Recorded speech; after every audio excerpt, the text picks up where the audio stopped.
राम राम। राम। राजा रंग सुल्तान सब बंध्या वेद मुख माए, काजी मूला बादशाह आलम दूनी बनाए। महाराज फरमाते हैं राजा हो, रंग हो, बादशाह हो, सब वेदों के ज्ञान यानी करणियों के साधन में लग रहे हैं, संसारिक साधनों में लगे हुए हैं। इनसे महाराज फरमाते हैं अमरलोक की प्राप्ति में कल फरमाया कि मूर्ति पूजा करना, वो इस मानव शरीर ने ही मूर्ति पूजा बनाया, उन्होंने प्राण प्रतिष्ठा की, वो ही अपने दुखों का भांडा फोड़ रहे होंगे। तो महाराज फरमाते हैं ये सब करनी कर्मों के साधन हैं। काजी हो, मूला हो, बादशाह हो, प्रजा, संसार सब इसी में लगा हुआ है। ये पूरा संसार ये सब आडंबर में लगा हुआ।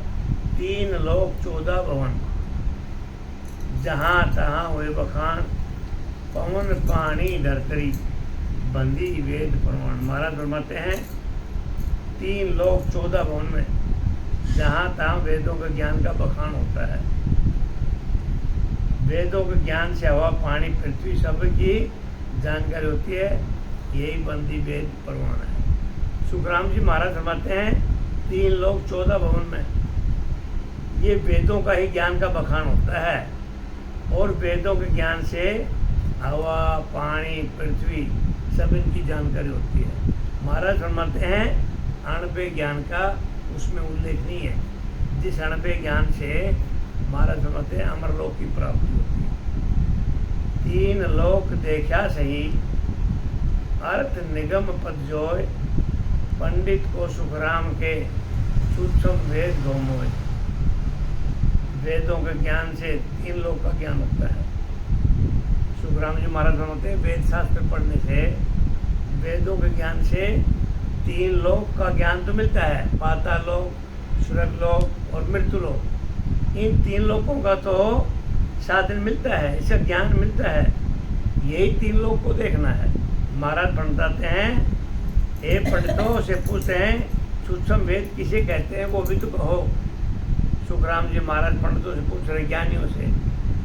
आगे 3 लोक के जो वेद शास्त्र हैं, इसे 3 लोक का तो ज्ञान मिलता है, लेकिन वो सूक्ष्म वेद किसे कहते हैं, वो कैसा है वो तो कहो।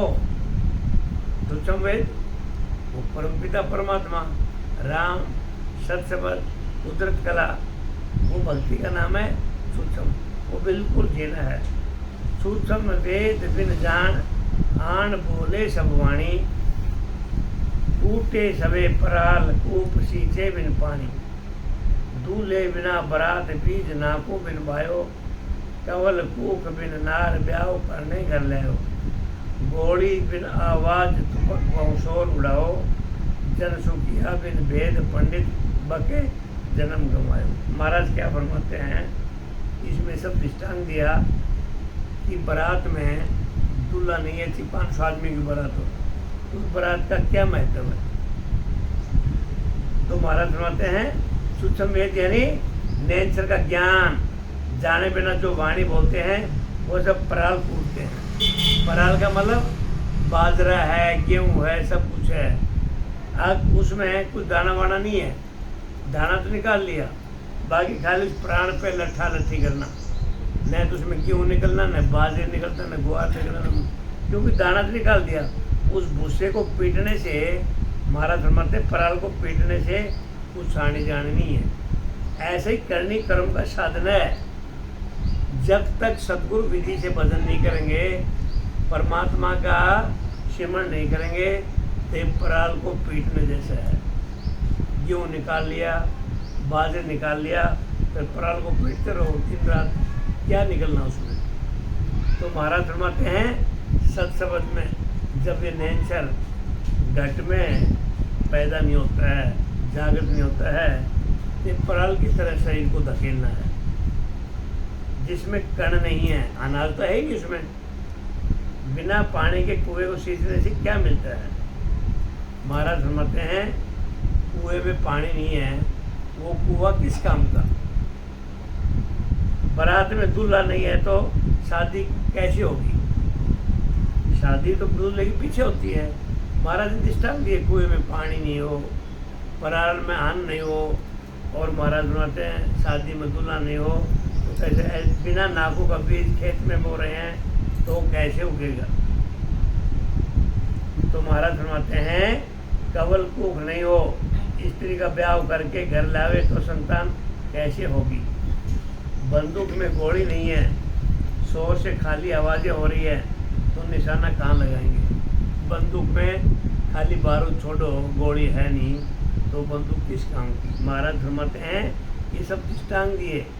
महाराज फरमाते हैं सत शब्द के ज्ञान बिना मोक्ष की प्राप्ति नहीं होती। ये मानव शरीर के अंदर जब तक सत शब्द की जागृति नहीं होगी, उस राम नाम का जप नहीं होगा, राम नाम की जागृति नहीं होती तो मोक्ष की प्राप्ति नहीं होती।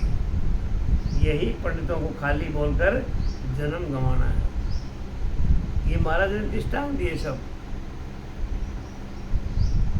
सूक्ष्म वेद को नाम वेद को आन सुनावे, बिन दीपक बिन तेल जोत पर जोत लगावे। नदियाँ बहे सपूर जोर सिलता बो भारी, हिल मिल एक होए घाट सो कहो बिचारी। पांचू पर के नाय बैन बायक नहीं जावे, जन सुखिया वो जग जाए कोई मोह सुनावे। महाराज बार बार फरमाते हैं मानव शरीर पार करके परमात्मा का भजन नहीं किया तो पराल की तरह पीटना है। तो महाराज फरमाते हैं सूक्ष्म वेद पार ब्रह्म परमात्मा के निज नाम के वेद का कोई आकार सुनावे, आकर के सुनावे, आत्म चेतन के आधार पर सत शब्द की जागृति होना ही बिना दीपक तेल के जोत पर जोत जगाना है। ऐसा सुखराम जी महाराज ने फरमाया। ईंडा पिंगला सुगुणा, ये दोनों काम से ईंडा पिंगला और सुगुणा नाभि से 3 नाड़ियाँ हैं। शब्द में ध्यान होना ही नदियों का जोर से बहना है। त्रिवेणी संगम है प्रयागराज में और महाराज फरमाते हैं उधर स्नान करने के लिए जाते हैं तो वो संगम इस मानव देह शरीर में है। ईंडा पिंगला, दाएं बाएं कान से ईंडा पिंगला और नाभि से सुखना नाड़ी बहती है। तो महाराज फरमाते हैं यही नदियों का बहना है। ईंडा पिंगला सुखना, ईंडा पिंगला सुखना नाड़ी, 3 नाड़ी त्रिकुटी मिलती है। ये त्रिवेणी संगम है। हाँ, ईंडा पिंगला सुखना में शब्द का ध्यान होता है। नदियों का जोर से बहना है। ईंडा पिंगला एक होकर सुखना में त्रिकुटी में ध्यान होना ही गाढ़ सो कहो विचारी। महाराज फरमाते हैं वाणी के निकले वचन और 5 प्राण जहाँ नहीं पहुँचते उस पद का अनुभव कर मुझे बताओ। सुखराम जी महाराज ने ऐसा पंडितों को फरमाया कि वाणी के आधार पे जो वचन लिखते हैं 5 प्राणों के जहाँ नहीं पहुँचते उस पद का अनुभव करो। वो अनुभव कब होगा? जब घट में सत्सबद की जागृति हो। वाह जागा ऐसी कही निर्भय भय नहीं कोई, कया सुना माने नहीं देखा ही सुख होए। वो पद जैसा है जहाँ कोई भय नहीं है। महाराज फरमाते हैं वो कब पद कैसा है? उधर किसी तरह का डर नहीं है, भय नहीं है, वो निर्भय पद है। निर्भय उधर न जन्मन का डर है न लाभानी का डर है, वो निर्भय है। उधर किसी चीज का भय नहीं है। कहने सुनने से कोई नहीं मानता। उस पद की प्राप्ति होने पर, अनुभव होने पर सुख आ जाता है। महाराज फरमाते हैं उस पद का अनुभव कैसे होगा? वो अनुभव करने से होगा। जब घट में सत्शब्द की जागृति हो गए, अनुभव से सत्शब्द की जागृति होगा तब वो सुख आता है।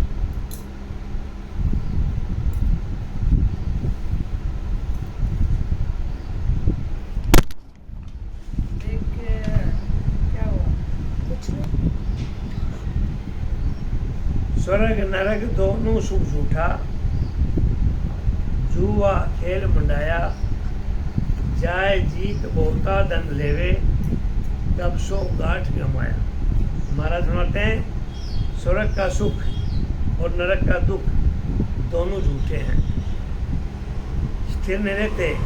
इसलिए झूठे हैं। इस तरह जुए में जीत कर धन लाना स्वर्ग के सुख की तरह है, वह धन खोकर हारना नरक के दुख समाना। सुखराम जी महाराज ने पंडितों को बताया, नरक और स्वर्ग दोनों का जो सुख और दुख है ये स्थायी नहीं है। स्वर्ग का सुख भोग करके फिर 84 माना पड़ता है, नरक के दुख भोग करके फिर 84 माना पड़ता है। महाराज फरमाते हैं वो स्थिर नहीं है, इसलिए सब वो झूठे हैं। जिस तरह जुए में जीत करके धन जीत लिया तो खुश आनंद आनंद स्वर्ग जैसा है, और हार गए तो नरक के जैसा। तो महाराज फरमाते हैं ये जुए की खेल की तरह है स्वर्ग और नरक, क्योंकि स्वर्ग में जितने दिन सुख है उतने दिन रहेंगे, और नरक में जितने दुख भोग के गए हैं उतने दिन रहेंगे, उसके बाद 84 माना पड़ेगा। वर्णा वर्ण कहे जुग माही, पिंडत करे विचारा, जन सुख राम बंध्या जमताती, है इन सुख कोई न्यारा। पंडित लोगों के वर्ण आश्रम का विचार करने से जमराज के बंधन से छुटकारा नहीं होता। जमराज के बंधन से छुटाने वाले ज्ञान दूसरी है। महाराज फरमाते हैं जो पंडितों के आश्रम का जो विचार है उनसे जमराज के बंधन, पंडितों का जो ज्ञान है वो तो वेद शास्त्र के ज्ञान से है, करनी कर्म के ज्ञान से है। महाराज फरमाते हैं उनसे जन्म मरण का बंधन नहीं छूट सकता, क्योंकि पंडित तो वेद शास्त्रों का ज्ञान देते हैं। और महाराज फरमाते हैं जमराज के बंधन छुड़ाने वाला तो ज्ञान दूसरा ही है। वो ज्ञान कौन सा है? सद्गुरु विधि से भजन करना, महाराज का अणबे ज्ञान। ब्रह्म वेद दोनों जग भूला, ऋख जग सबे बुलाया, दोनों पखा बिचे सब झूंझे, ब्रह्म भेव नहीं पाया। सब ऋषि लोग वेदों के आधार से करनियों का मन व विचारों के द्वारा ब्रह्म ज्ञान का उपदेश करते हैं। महाराज बार बार फरमाते हैं ऋषि मुनि जितने भी ज्ञान देते हैं वो करनी कर्म का ज्ञान देते हैं। किसके आधार पर? वेदों के आधार पे। महाराज फरमाते हैं इन दोनों साधनों के करने से आत्मा 5 तत्वों से अलग नहीं होती। 5 तत्वों का शरीर है, ये आत्मा कब होगी? जब सतगुरु विधि से भजन करेंगे। 3.5 करोड़ रोमावली में राम राम होगा, श्वासों श्वास भजन करेंगे, तब 5 तत्वों से ये आत्मा अलग होगी। महाराज फरमाते हैं जब तक श्वासों श्वास में भजन नहीं करेंगे, 3.5 करोड़ रोमावली में राम राम नहीं होगा, तब तक महाराज फरमाते हैं ये करनी कर्मों का साधन है। इनसे जन्म मन से पीछा नहीं छूट सकता। जन्म तो पीछा छूटने का साधन एक ही है, उस सांस और श्वास में सद्गुरु विधि से भजन करना। तो महाराज बोलते हैं इसलिए उनको जीव भाव से सुखों की प्राप्ति होती है, यानी ब्रह्म की प्राप्ति नहीं होती। वेद शास्त्र के आधार पे जो पंडित ज्ञान कराते हैं 3 लोगों का सुख मिलेगा, लेकिन महाराज फरमाते हैं ब्रह्म की प्राप्ति का ज्ञान नहीं मिलेगा, ब्रह्म प्राप्ति का साधन नहीं मिलेगा। वो 3 लोगों का सुख और चैन मिलेगा, जो कि वो अस्थायी है, झूठे हैं। जितने पुण्य कमाए उतना आनंद भोगो, फिर वही का वो दुख आएगा। स्थायी सुख तो परमात्मा की भक्ति में है, सद्गुरु विधि में है। श्रुति श्रुति कहे मुन गए, साजे जुग हूँ नर सब लोई, जैसे मंड्या लाभ लश्कर में सबे एक घर होई। वेदों में कहा है, महाराज फरमाते हैं कि अपने स्वरूप का निश्चय कर लो, ब्रह्म पद की प्राप्ति जग जाएगी। महाराज फरमाते हैं जगत के हुनर को देखकर समझो। कागज या दीवार पर हाथी घोड़े मान देते हैं, क्या मंडे हाथी घोड़े लड़ाई करके फतेह कर सकते हैं? ऐसे मौन दान करने से ब्रह्म पद की प्राप्ति नहीं होती। सुखराम जी महाराज फरमाते हैं आंख बंद कर लिया और सिमरन में लग रहे हैं वाणी के आधार पे, तो जैसे दीवार पे हाथी घोड़े बना दिए, वो हाथी घोड़ों की तरह हैं। दीवार पे चित्र बनाने से वो हाथी घोड़े लड़ाई में नहीं जा सकते, वो कागज़ के हाथी घोड़े काम नहीं कर सकते। तो महाराज फरमाते हैं उनसे फतेह नहीं होती, जीत नहीं होती। ऐसे ही मौन धारण करने से ब्रह्म पद की प्राप्ति नहीं होती। आँख बंद कर लिया और भजन ना करें तो आँख तो बुगला भी बंद करता है। तो ऐसे आँख बंद करने से महाराज फरमाते हैं नकली हाथी घोड़े की तरह है, नकली चित्र की तरह है। आंखें बंद हो ना हो, वो आंखें कौन सी बंद करना है? महाराज फरमाते हैं वो सुर चक्षुष खोल करके, आंखें तो चरम चक्षु बंद करना है। सुर चक्षु, दिव्य चक्षु, उनसे भजन करना है। बुगला जब मछली पकड़ता है, मेंढक पकड़ता है तो तालाब में आँख बंद करके रखता है, कभी देखना। लेकिन उसको एक आँख से थोड़ा सा झलक होता है, जैसी मछली मेंढक आएगा वो एक पैर पर खड़ा होता है और वो मछली को पकड़ लेता है। तो महाराज फरमाते हैं ऐसे ब्रह्म पद की प्राप्ति नहीं होती। ब्रह्म पद की प्राप्ति तो तब होगी जब सतगुरु विधि से भजन करेंगे। आते सांस जाते सांस, महाराज बार बार यही फरमाते हैं ऐसे आंखें लड़ाई के घोड़े की तरह आंखें बंद करने से कुछ नहीं होता। तिरिया पुरुष भरम मिल, हम आंखें बंद क्यों करते हैं? ऐसा कहीं सत्संग में नहीं लिखा। आंखें बंद करके सिमरन करना चाहिए। वो तो अपने अपनी कला है कि आदमी को आंखों से कुछ दिखाई देता है तो ये मन कहीं इधर उधर विचलित ना हो, आंख बंद कर। लेकिन आंख बंद करने भी मन तो जाता ही है, मन को बांध थोड़ी रखा है।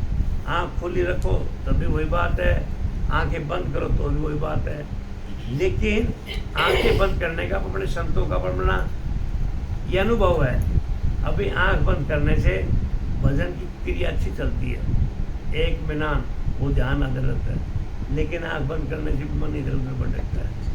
कुछ संतों ने ऐसा बनवाया कि आंखें खोलो, आंखें खोलो, वो अंदर की आंखें खोलो और परमात्मा का भजन करो। ये अपने अपने संतों ने अनुभव बताया। तो महाराज बोलते हैं मौन दान करने से ब्रह्म पद की प्राप्ति नहीं होती। तिरिया पुरुष भरम मिले दोनों, साथ एक नहीं आया। जन सुख राम केण को दिया, जड़े घूंघरा साया। स्त्री पुरुष साथ साथ रहते हैं, लेकिन संतान उत्पत्ति क्रिया नहीं करते तो साथ साथ रहते हुए भी गर्भ नहीं रहता। तब तक साथ रहना ही समझा जाता है। ऐसे कोई भी ज्ञान करो, आत्मा का 5 तत्वों के शरीर से अलग नहीं करना जब तक ब्रह्म पद की प्राप्ति नहीं होती। जैसे पायल में घुंघरू सब साथ लगे हुए हैं, दिखने पर भी अलग अलग ही है। गड़ो घाट गगरी माटो, न्याव कुलाल बनाया। सबका नाम ठाम सब सारा, यूं जुग मोह लगाया। कुमार पृथ्वी से मिट्टी लाता है तो महाराज बनाते हैं वो नाव कुलाल द्वारा मिट्टी के छोटे छोटे मोटे बर्तन बनाता है। महाराज ने दृष्टांत दिया, कुमार मिट्टी लाया और उस मिट्टी के छोटे मोटे बर्तन बना दिए। जैसा बर्तन होता है वैसे उसका नाम धर देता है। ऐसे ही सृष्टि में ब्रह्म तो एक हैं तथा माया का स्वरूप सब अलग है, उनके नाम भी अलग अलग हैं। ऐसे ही संसार मुझे दिखता है। महाराज ने दृष्टांत दिया, कुम्हार मिट्टी लाया लेकिन मिट्टी के एक नहीं 10 नहीं हजारों बर्तन बनाता है तो मिट्टी एक, लेकिन जैसे जैसे बर्तन बनाता है वैसे उसका नाम है। किसी का दिया है, किसी का कुल्हड़ है, किसी का मटका है। तो महाराज फरमाते हैं ऐसा ही ब्रह्म तो एक है, लेकिन ब्रह्म सब में विराजमान है, उनका नाम अलग अलग है। वो एक होते हुए भी अनेक है और अनेक होते हुए एक है। मिट्टी के बर्तन तो सब एक है लेकिन है तो मिट्टी, लेकिन जैसा जैसा बर्तन बनाया उसका नाम अलग अलग है। अब मानव शरीर भी ऐसा ही है, सबके घट में ब्रह्म तो बैठा है परमात्मा, लेकिन नाम अलग अलग है। सभी नाम ठाव सब खेणी, कारज सू लियो किया। समझा पछे एक ही साचो, जमी आद दे लिया। जब तक बर्तन के रूप में रहते हैं तब तक वह नाम रहता है।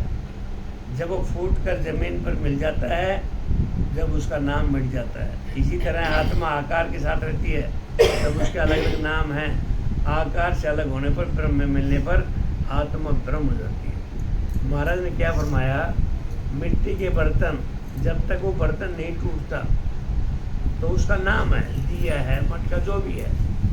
लेकिन जब वो बर्तन मिट्टी का टूट जाता है तो मिट्टी मिल जाता है, उसका नाम खत्म हो जाता है। ऐसे ही महाराज फरमाते हैं, मानव शरीर में आत्मा है, ब्रह्म है, और जब ये 5 तत्वों में लीन हो जाता है तो महाराज फरमाते उसका नाम मिट जाता है, और आत्मा है वो ब्रह्म में मिल जाती है। क्यों? वो जीव आत्मा ब्रह्म से ही आई थी और ब्रह्म में मिल जाता है। ऐसा महाराज ने फरमाया। आत्मा अमर अजर है, आत्मा कभी मरती नहीं है, उसी का नाम परमपिता परमात्मा है। वो अपने कर्मों के कारण उस आत्मा को फिर और जीव में जाना पड़ता है। तो महाराज फरमाते हैं, जब तक बर्तन है उसका नाम है, ऐसे इंसान जब तक उसका नाम है, जब वो बर्तन खत्म उसका नाम खत्म। मानो तभी तो आदमी मरता है। हाँ। वो आत्मा निकल गई और आदमी हो गया मिट्टी। किया जहाँ मिला सब माई, आतर ढेल सरीसा, घड़िया जहाँ 3 ऊपर, चढ़े पड़े ता पीछा। 5 तत्वों के साथ चेतन के अनेक शरीर हैं। महाराज फरमाते हैं, ये 5 तत्वों के साथ चेतन आत्मा है, जीव चेतन है, उसके कितने शरीर हैं, अनेकों, हजारों, लाखों, अनगिनत शरीर हैं। उनके नाम गांव भी हैं।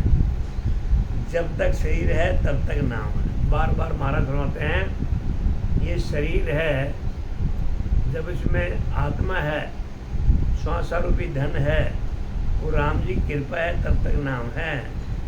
जब आत्मा ब्रह्म पद में मिल जाती है, जब शरीर के नाम मिट जाते हैं, सोच समझ कर ब्रह्म को सत समझा जाता है। आकार, वह आकार के नाम को असत समझता, सत्य नहीं समझता। ज्यों तर पात पान सब हुआ, डाली डाल कहानी, निश्चय जाय मिले धर्माही, जहाँ ते बीज उपाणी। वृक्ष के पान, पत्ते, डाल डाल सब कहने में आते हैं। पेड़ के ऊपर फल भी लगता है, टहनी भी लगती है, फल भी लगते हैं, फूल भी लगते हैं। वो निश्चय धरती में जा मिलते हैं, जहाँ से बीज का उद्भव हुआ। पेड़ कितना भी बड़ा है, जितना भी चीज़ लगा, फूल गिरा तो ज़मीन में मिला, बीज मिला तो ज़मीन में मिला, डाल पत्ते गिरा तो ज़मीन मिला, क्योंकि उधर से पैदा हुआ था। ऐसे ही मानव शरीर है, ब्रह्म में आया था तो ब्रह्म में जाके मिल जाएगा। परमात्मा के घर से आया और परमात्मा है। बाकी ये जब आत्मा निकल जाती है, ये 5 तो शरीर मिट्टी बन जाता है। कर सो जाए करे जो खेती, माल माल कण लिया, फूली फली साग जाम आई, भरी आन जान लिया। किसान खेती करता है, अपने माल का एक एक कण जमीन में डालता है। जब साग फल फूल कर पकती है तो वो ला करके भरता है जहाँ से वो उठाया था। ये दृष्टांत दे रखे हैं। घर से बीज लेके गया, खेती बाड़ी की, फसल तैयार होगी और फिर घर में ला के रख दिया। ये महाराज ने बार बार ही प्रथम भाई मिट्टी का दृष्टांत दिया, बीज का दिया, पेड़ का फूल पत्ते को दिया। तो ये आत्मा जहाँ से आती है, जब ये 5 तत्वों का शरीर छूट जाता है तो आत्मा ब्रह्म में जाके मिल जाती है। जहाँ से आई उधर चल जाती है। साहूकार बनज सोकर है, घर घर दाम बिखरे, जन सुख राम लिया जहाँ मेले, ब्याज समूला घेरे। साहूकार व्यापार करते हैं, घर घर उधार देते। महाराज फरमाते हैं कि जहाँ से लेते हैं ब्याज सहित वसूल करके वहीं रखते हैं। ये भी दृष्टांत दिया। साहूकार जहाँ से पैसा लिया, उधार लिया, ब्याज के साथ उल्टा दिया, तो महाराज फरमाते हैं जहाँ से लाया था उधर दिया। ये चाणक्य का अंग संपूर्ण हुआ। ये आत्मा जहाँ से आई उधर ही जाकर के विलय हो जाती है। अब राजा चंदूलाल का संवाद है।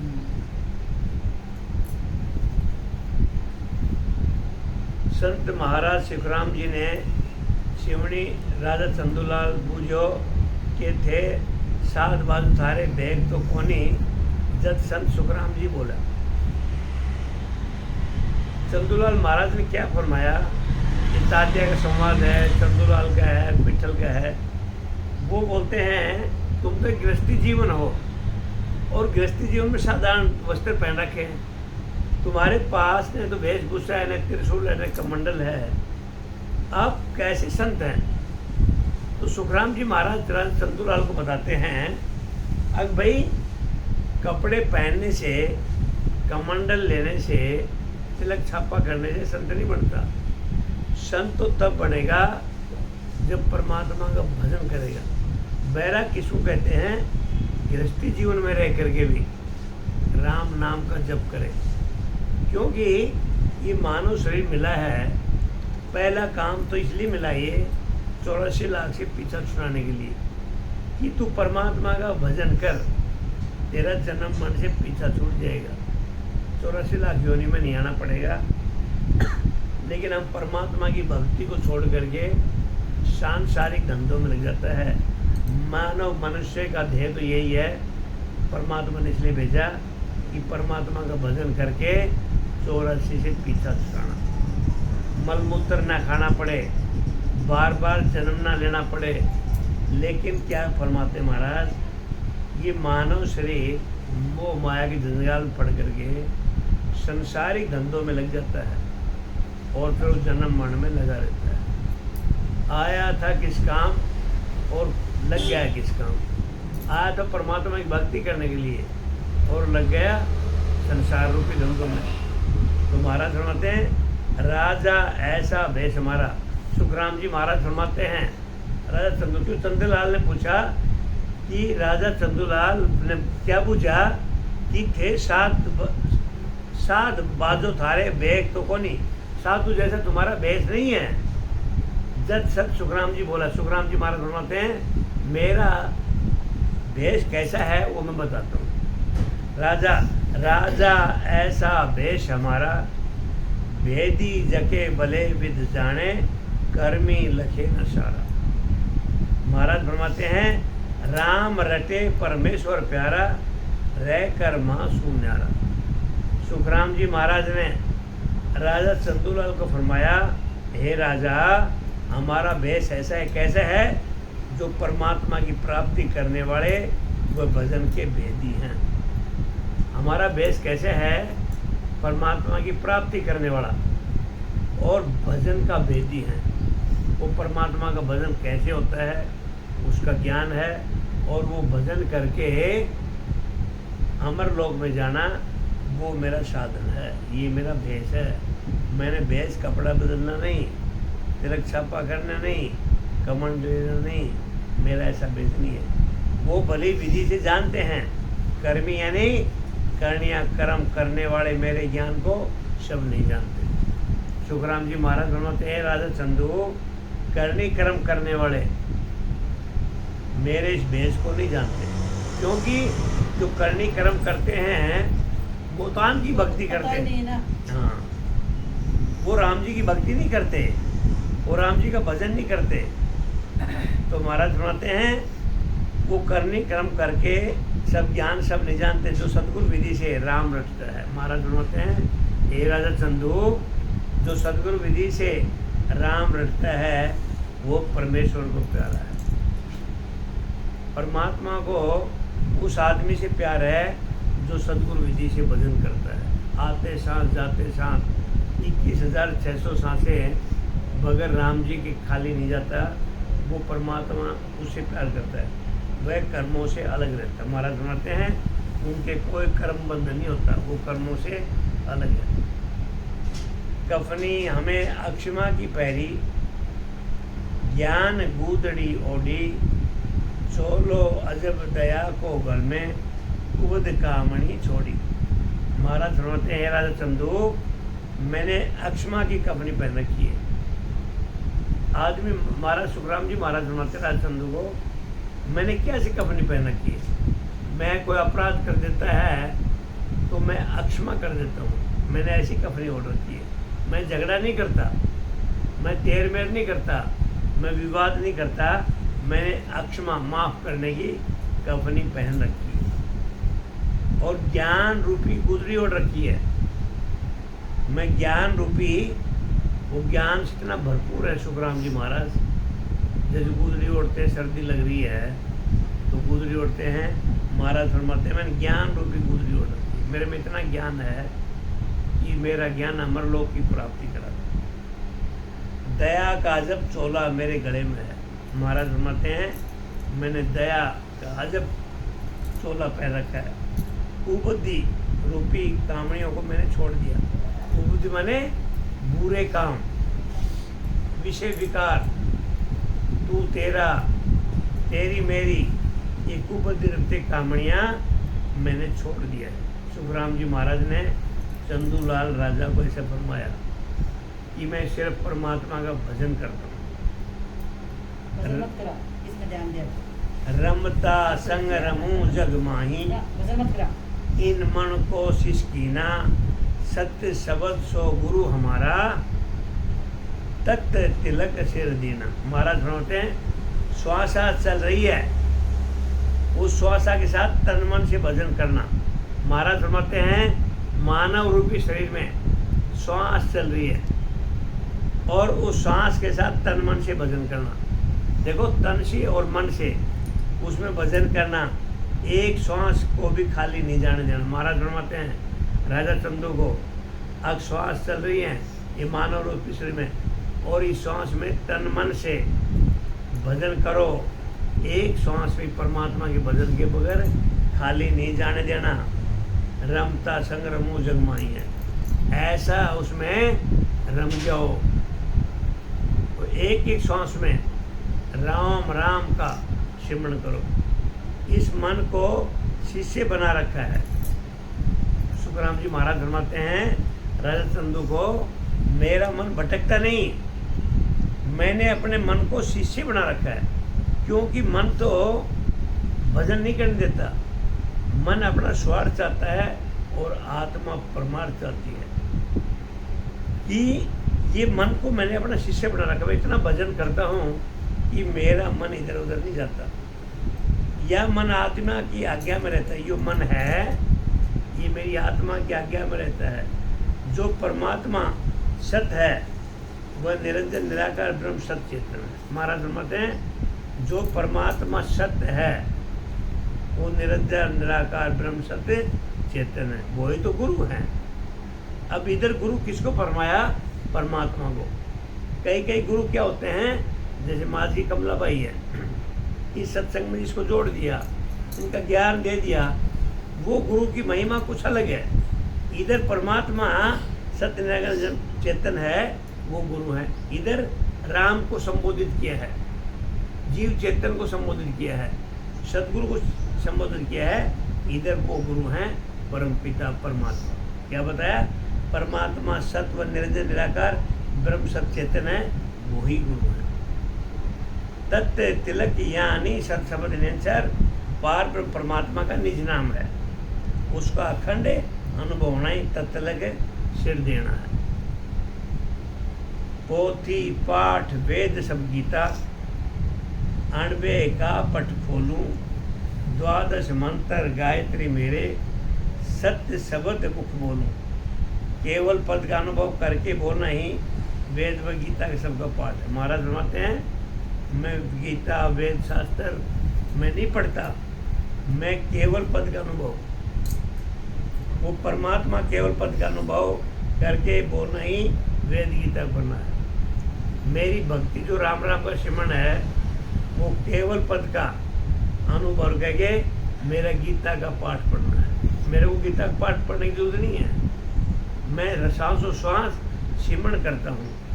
अणबे का पट खोलना है, मुंह से सत शब्द का ज्ञान देना ही द्वादश मंत्र, ओम नमो भगवते वासुदेवाय, यही गायत्री मंत्र है। मेरे को भगवते वासुदेव ये मंत्र बोलने की जरूरत नहीं है, क्योंकि मैं सत शब्द का ज्ञान सदगुरु विधि से श्वासों श्वास भजन करता हूँ। ये मेरा ओम नमो भगवते वासुदेवाय गायत्री मंत्र है। मुद्रा कंठी पावड़ी अल्फी वेद ज्ञान की पैरी श्वासों श्वास ऐज पोघट में निर्गुण माला फेरी। मन ज्ञान सुरत ज्ञान मन परिचय ज्ञान अवध ज्ञान केवल ज्ञान, इन पांचों के भेद को जानना ही मुद्रा कंठी पावड़ी अल्फी पहनना है। मन ज्ञान सुरत ज्ञान मन परिचय ज्ञान अवध ज्ञान और केवल ज्ञान, इन पांचों के भेद को जानना ही मुद्रा कंठी पावड़े अल्फी पहनना है। श्वास श्वास में रकार मकार का भजन करना, ऐसे पर जागृत होकर अखंड अनुभव होना है, निर्गुण माला फेरना है। धीरज धरण लंगोटी झरना आड बंद मत मेरी, आधे बीण तात सब नाड़ी रागा अनहद गेर। पृथ्वी के समान धीरज धारण कर रखिए।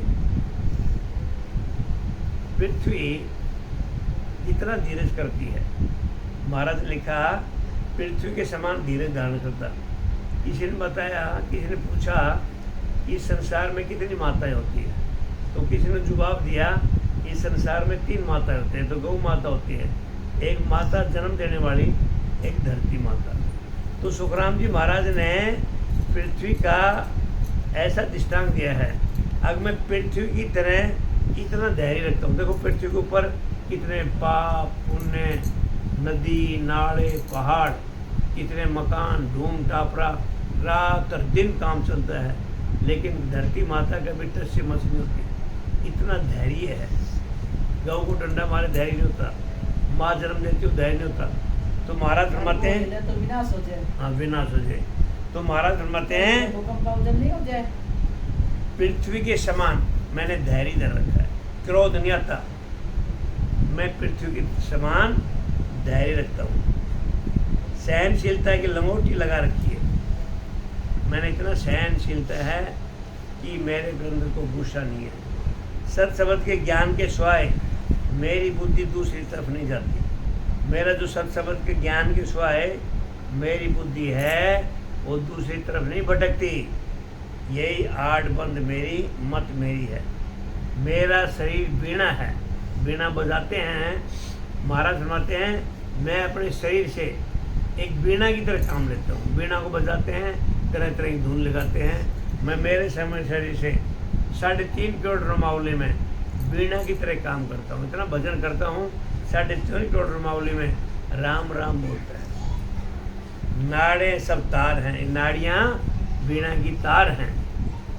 बिना किए ही कई तरह के अनादर की रागे हो रही। और महाराज फरमाते हैं मैं कुछ भी नहीं करता तो मेरा भजन नाड़ियों में अपने आप ही चलता है। ऐसा मेरा अनुभव है। सत्संग जिगर मंडल में मंडी हमारी, त्रिकुटी सेवा पूजा, सत का शब्द ज्योत के आगे और देव नहीं पूजा। ब्रह्मांड से ऊपर केवल पद में सत शब्द का अनुभव होना ही जिगर मंडल में मंडी हमारी है। महाराज फरमाते हैं कि मेरा विदेही भजन चलता है और वो भजन शरीर से बाहर चलता है। वो मेरी मंडी है। आकाश में मंडी में कोई नाच दाना सब्जी लेके जाते हैं तो महाराज फरमाते हैं मेरा भजन इस दिगन मंडी में चलता है। त्रिकुटी में शब्द आने पर कई प्रकार की धनिया होती हैं। त्रिकुटी सेवा पूजा है। सत शब्द का निरंजन निराकार चेतन में अनुभव हो रहा है। यही सत का शब्द चौथ के आगे है।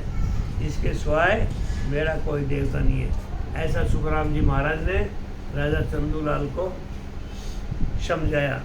मैंने ऐसा ज्ञान धारण कर रखा है कि मैं परमात्मा का भजन करता हूँ, मेरे को ये ज्ञान ले रखा है। ऐसा महाराज ने अपने अपने अनुभव का, अपने अपने लक्षण, परमात्मा का भजन सत्संग कैसे करते हैं वो सब अनुभव करते हैं। उंगली बंद कर दीजिए।